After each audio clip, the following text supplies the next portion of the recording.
नमस्ते, प्रणाम, स्वागत है आप सभी का मेरे चैनल में। चलिए चलते हैं खबर की ओर। जी हाँ, राजस्थानी घाघरा जो कि काफ़ी बज़ बनाया हुआ है मार्केट में, और ये इस गाने को लिखे हैं अखिलेश कश्यप जी, जो कि आदि शक्ति फिल्म्स के लिए काम करते हैं और बहुत ही अभी उभर कर आए हैं सामने, और काफ़ी अच्छा गाना उन्होंने लिखा है।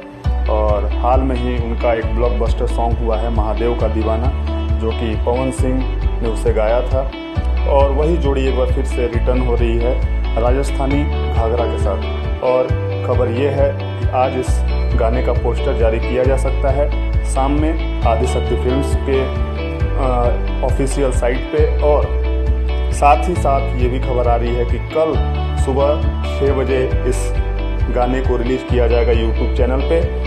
आदि शक्ति फिल्म्स यूट्यूब चैनल पे इसको रिलीज़ किया जाएगा, और कहा यह जा रहा है कि काफ़ी महंगा और काफ़ी अच्छा कैची ट्यून इसको तैयार किया गया है।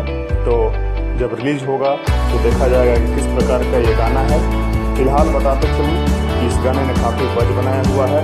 कहा यह भी जाता है कि यह गाना सावन से पहले रिलीज किया जाना था, लेकिन किसी कारणवश नहीं हो पाया। तो अब इस सावन बीत चुका है और जल्द ही उम्मीद है कि इसका 1-2 घंटे के अंदर पोस्टर रिलीज किया जाएगा और गाना भी जल्द आएगा। इसके लिए आप तैयार रहें, पावर स्टार फैन तैयार रहें एक नया रिकॉर्ड कायम करने के लिए। आज शाम में पोस्टर ये आएगा, और साथ ही साथ आपको बता दें कि कल गाना रिलीज होगा। खबर जैसी आ रही है मैं आपको बता रहा हूँ, और इसी तरह की जानकारी के लिए मेरे चैनल को सब्सक्राइब शेयर ज़रूर करें। मिलूँगा आपसे नए एपिसोड नए न्यूज़ के साथ। धन्यवाद, थैंक यू।